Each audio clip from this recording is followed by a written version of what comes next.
بقول لك درع السعودية والله. ابو العجبي على طار الفن صباح دكار لما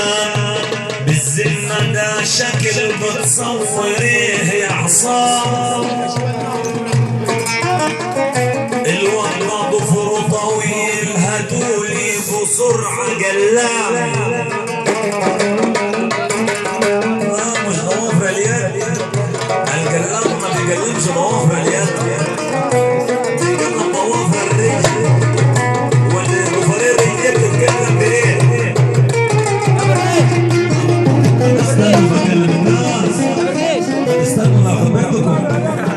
بدكم غصبكم حظك حلو انت مش شغال معايا حظك حلو والنبي يا شيخ والنبي يا طفاف اشتغل مع خمسه بس عايزين فن عايزين نسمع فن اشتغل بس معاه غيرك اشتغل معاه صح يا طلاب لف الجمهور يجي طفاف يشتغل معاه احسن يعتمد كلمه بس يا ابوي شوف لك رقاصه اشتغل وراها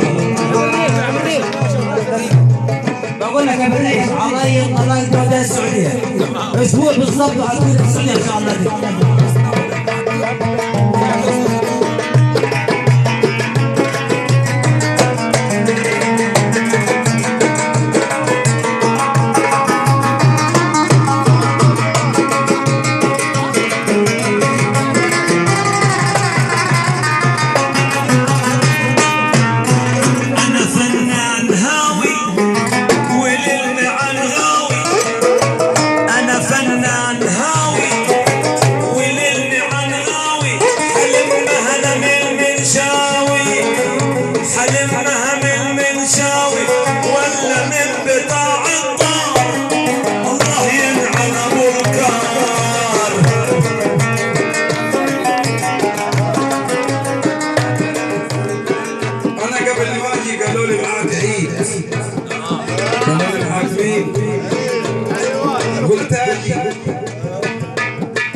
غنيت مع ده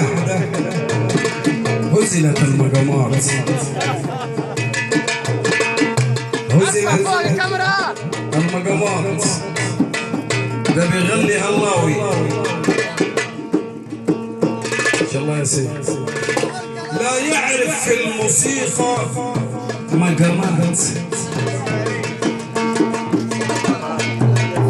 والله ما كنت جيت لو عارف حقعد جنبي ذا بالذات